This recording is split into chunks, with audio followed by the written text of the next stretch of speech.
톨스토이의 작품에는 단편 소설들도 많이 있습니다. 물론 러시아의 민화를 정리하여 편집한 것도 있습니다만은 자기가 직접 쓴 단편 소설들도 많이 있습니다.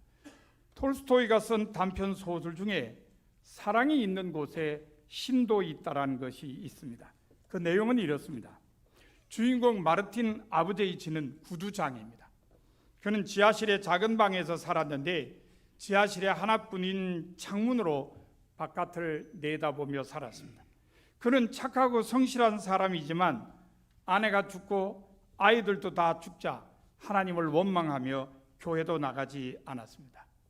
그러다가 같은 고향의 노인이 찾아와서 타이르며 성경을 읽으라고 권유하자 밤마다 성경을 읽기 시작했습니다. 그는 그 후 성경에 점점 빠져들었고 마음도 가벼워지며 많은 깨달음을 얻게 되었습니다. 그런데 어느 날 누가복음 7장을 읽으면서 잠시 생각에 잠겼습니다.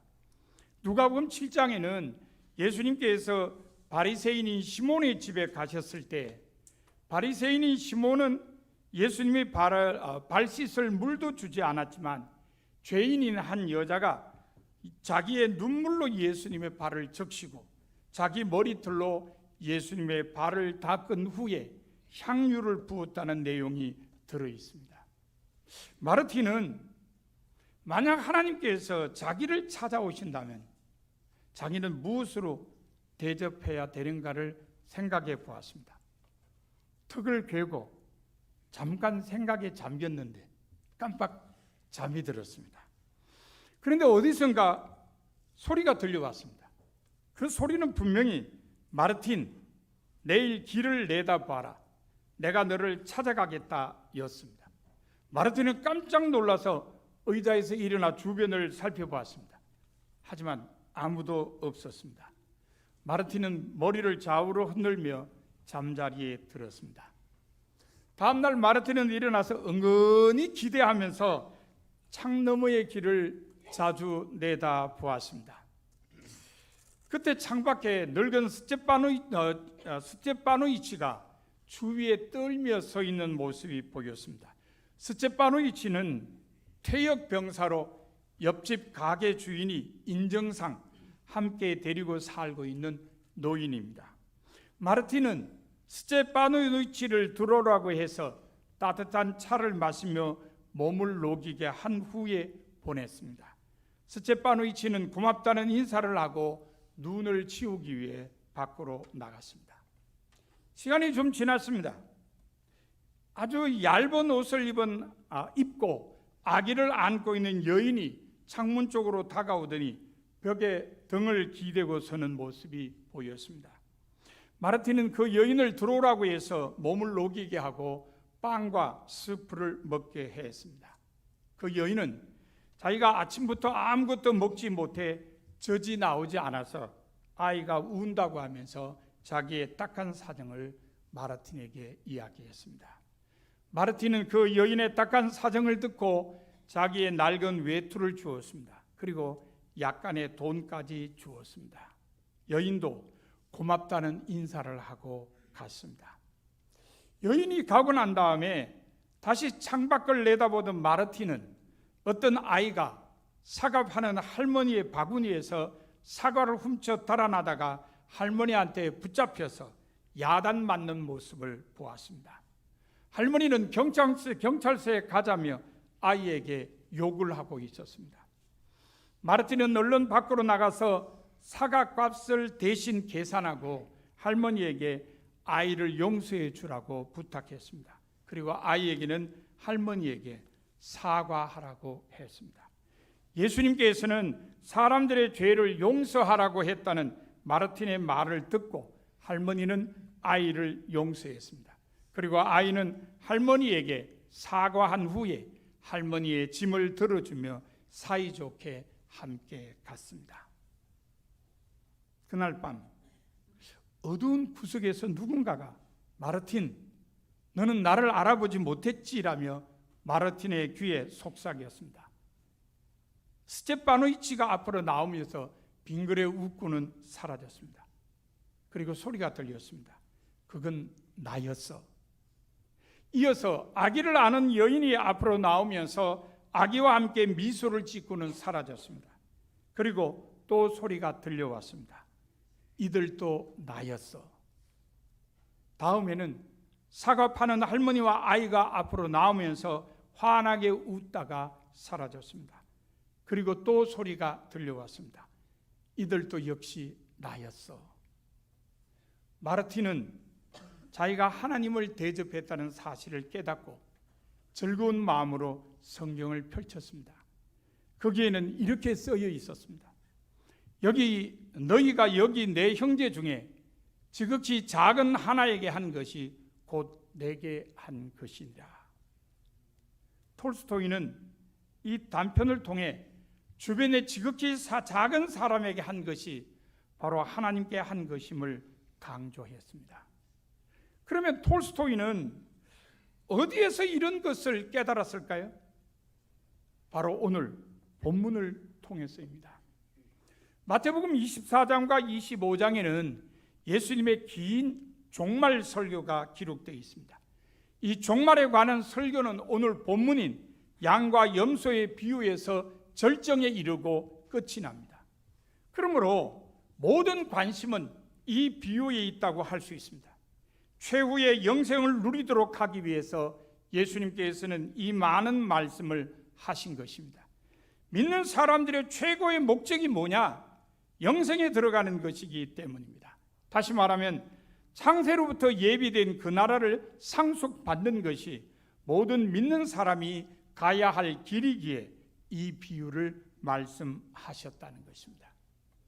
이 비유는 크게 두 부분으로 나누어집니다. 그런데 지루할 정도로 같은 말들이 반복됩니다. 마태복음에서 이처럼 같은 말들이 반복되는 것은 강조의 의미를 가지고 있습니다. 그러므로 이 비유도 무엇인가 강조하고 있는 것임을 알 수 있습니다. 이 비유의 구조를 살펴보면 이렇습니다. 31절에서 33절은 사람에 대한 분별입니다. 인자가 자기 영광으로 모든 천사와 함께 올 때에 자기 영광의 보좌에 앉아서 모든 민족을 그 앞에 모으고 각각 분별하기를 목자가 양과 염소를 분별하는 것 같이 하여 양은 그 오른편에 염소는 왼편에 둔다는 것입니다. 34절로 36절은 우편에 있는 사람들에 대한 칭찬과 축복입니다. 임금이 그 오른편에 있는 사람들에게 이렇게 말합니다. 내 아버지께 복받을 자들이여 나와 창세로부터 너희를 위하여 예비된 나라를 상속받아라. 내가 줄일 때 너희가 먹을 것을 주었고 목마를 때 영접하였고 헐벗었을 때 옷을 입혔고 병들었을 때 돌보았고 옥에 갇혔을 때 와서 보았느니라. 37절로 39절은 우편에 있는 사람들의 놀라움과 질문입니다. 그들은 이렇게 말합니다. 주여, 우리가 어느 때에 주께서 줄이신 것을 보고 음식을 대접하였으며 목마르신 것을 보고 마시게 하였나이까? 어느 때에 나그네 되신 것을 보고 영접하였으며 헐벗으신 것을 보고 옷 입혔나이까? 어느 때에 병드신 것이나 옥에 갇히신 것을 보고 가서 배웠나이까? 40절은 왕의 대답입니다. 임금이 대답하기를 내가 진실로 너희에게 이르노니 너희가 여기 내 형제 중에 지극히 작은 자 하나에게 한 것이 곧 내게 한 것이니라고 합니다. 41절로 43절은 왼편에 있는 사람들에 대한 책망입니다. 임금이 이렇게 말합니다. 저주를 받은 자들아, 나를 떠나 마귀와 그 사자들을 위하여 예비된 영원한 불에 들어가라. 내가 줄일 때에 너희가 먹을 것을 주지 아니하였고 목마를 때에 마시게 하지 아니하였고 나그네 되었을 때 영접하지 아니하였고 헐벗었을 때 옷 입히지 아니하였고 병들었을 때와 옥에 갇혔을 때 돌아보지 아니하였느니라. 44절은 왼편에 있는 사람들의 놀라움과 질문입니다. 왼편에 있는 사람들도 이렇게 말합니다. 주여, 우리가 어느 때 주께서 줄이신 것이나 목마르신 것이나 나그네 되신 것이나 헐벗으신 것이나 병드신 것이나 옥에 갇히신 것을 보고 공양하지 아니하더이까? 45절은 왕의 대답입니다. 임금이 대답하기를 내가 진실로 너희에게 이르노니 이 지극히 작은 자 하나에게 하지 아니한 것이 곧 내게 하지 아니한 것이니라고 합니다. 46절은 결론입니다. 염소와 양으로 구분된 사람들이 각각 영벌과 영생에 들어가게 된다는 것입니다. 보통 예수님의 비유에는 기성전결이 있습니다. 꼭 단편 소설처럼 되어 있습니다. 그런데 이 비유는 다른 비유가 갖고 있는 그런 기성전결의 구성이 없습니다. 그냥 두 그룹으로 딱 나누어서 대조되어 있는 형식으로 구성이 되어 있습니다. 이런 대조하는 의도는 뭐냐? 사람들을 결단으로 인도하는 겁니다. 당신은 어느 편에 설 것입니까? 왼편입니까? 아니면 오른편입니까? 양입니까? 아니면 염소입니까? 이렇게 묻고 결단하도록 하는 것입니다. 이 비유는 여러 가지 점에서 우리를 놀라게 합니다. 그 중에 가장 놀라운 것은 예수님께서 자신을 줄인 사람, 헐벗은 사람, 목마른 사람, 나그네, 병든 사람, 옥에 갇힌 사람과 동일화시키고 있다는 것입니다. 왕이신 인자께서는 이들을 친히 내 형제라고 부르십니다. 예수님의 관심이 결코 영적인 문제에 국한되어 있지 않다는 것을 확실하게 보여주는 중요한 말씀입니다. 실제로 공생애 동안에 예수님께서는 이런 사람들을 더 많이 찾아다니셨고 이들을 돕는 데 앞장서셨습니다. 따라서 이들에게 한 일이 바로 주님께 한 일이요, 이들을 돌보지 않는 것은 주님을 돌보지 않는 것이라고 할 수 있습니다. 믿는 사람들은 누구나 주님의 관심이 무엇인지를 묻고 그 관심을 이루어 드리기 위해서 힘써야 합니다. 그런데 예수님께서는 이 비유에서 자신의 관심을 분명하게 밝히셨습니다. 그러므로 주님께 잘하기 위해서 우리는 우리 곁에 있는 보잘것없는 사람들을 돌봐 주어야 합니다. 그것이 이 비유가 주는 가장 중요한 가르침입니다. 또한 이 비유는 심판의 기준에 대한 놀라운 말씀을 주고 있습니다. 마지막 심판 때에 다루어질 죄는 우리가 범한 악행죄가 아니라 우리가 마땅히 해야 함에도 불구하고 게으름과 무관심 때문에 그냥 지나쳐 버린 것에 대한 태만죄 혹은 무관심죄라는 사실입니다. 우리는 흔히 죄를 말할 때에 무엇을 한 죄를 이야기합니다. 예를 들면 죄송합니다. 도적질한 죄, 남을 폭행한 죄, 거짓말한 죄, 미워한 죄, 이런 것들입니다. 내가 뭘 한 죄를 생각합니다.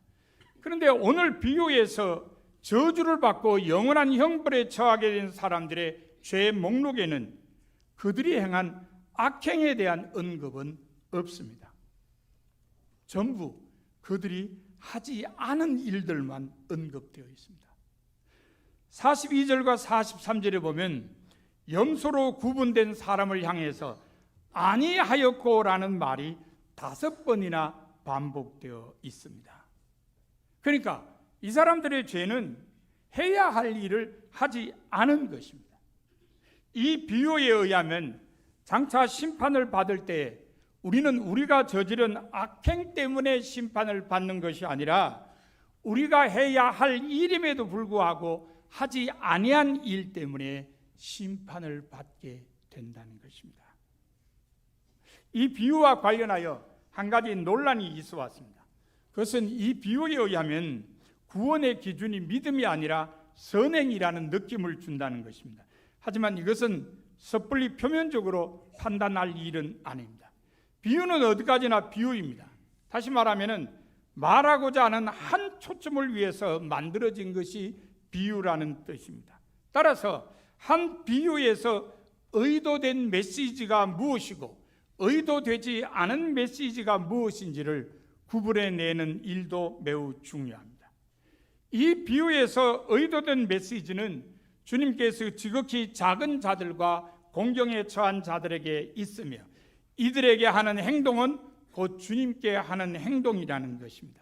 따라서 지극히 작은 자들을 주님을 공경하듯이 도와주는 일이 매우 중요하다고 강조하고 있습니다.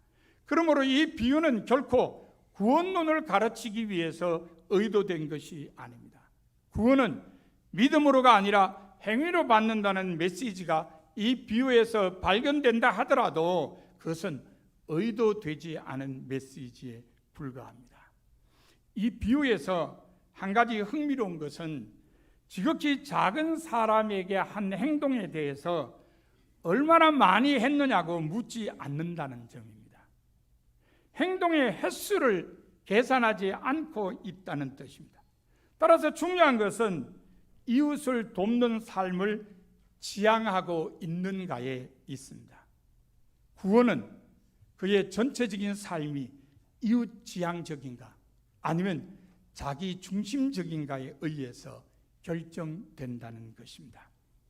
이런 점을 생각해 보면 다시 한번 이 비유에서 의도된 메시지가 행함으로 얻는 구원이 아님을 알 수 있습니다. 만일 행함으로 얻는 구원에 관심이 있으셨다면 주님께서는 어느 정도 행했는지, 몇 번 행했는지 그에 대해서도 말씀하셨을 겁니다. 하지만 주님께서는 그렇게 하지 않으셨습니다.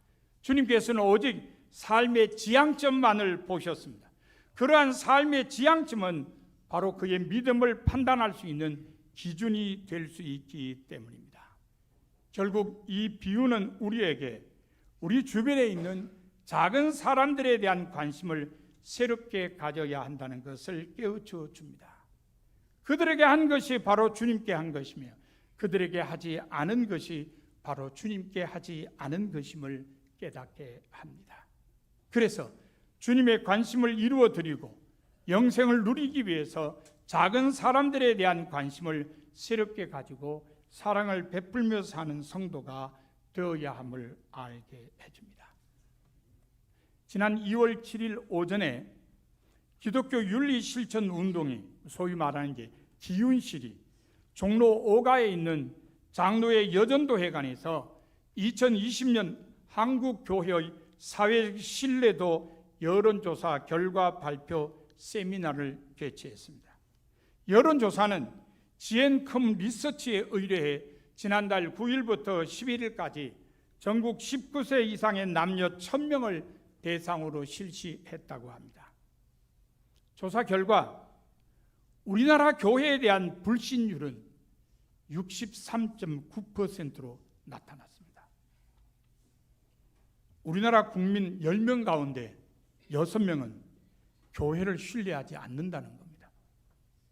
이와 같은 결과는 2017년 여론조사 때 불신율 51.2%보다 12.7%나 증가한 수치입니다. 2013년의 불신율 44.6%보다는 무려 20% 가까이 높은 수치입니다. 특별히 종교를 갖지 않고 있는 무종교인의 교회에 대한 불신율은 아주 높습니다. 무려 78.2%로 나타났습니다. 무종교인 10명 가운데 8명은 교회를 신뢰하지 않는다는 겁니다. 실제적 전도 대상인 무종교인들의 교회에 대한 신뢰도가 이러한 상황이니 전도가 잘 되지 않는 것은 당연하다고 할 수 있습니다. 전도를 받는 10명 가운데 8명이 너나 잘하세요 이런 반응을 보인다는 것입니다. 그런데 응답자들은 그러면 교회가 신뢰받기 위해서 해야 할 사회적 활동으로 뭐가 있느냐? 물론 예시된 이 문항이 있어서 그렇습니다만 절반 가까운 49.8%가 윤리와 도덕 실천 운동이라고 답했고 봉사 및 구제 활동과 환경 인권 등 사회 운동이 그 뒤를 이었습니다. 한마디로 한국 사회는 한국 교회를 향해 염소가 아니라 양이 되라고 외치고 있음을 알 수 있습니다. 교회 주변의 작은 사람들에 대한 관심을 새롭게 가지고 사랑을 베풀라고 일러주는 것입니다. 사랑하는 성도 여러분, 여러분의 삶은 어떠합니까? 양입니까? 염소입니까? 여러분에게 양으로 살라는 음성은 주님께로부터도 들려오고 우리 사회로부터도 들려오고 있습니다. 그러므로 여러분은 양으로 사셔야 됩니다. 여러분 모두 작은 사람들에 대한 관심을 새롭게 가지고 사랑을 베풀며 사는 성도가 다 되시기를 바랍니다.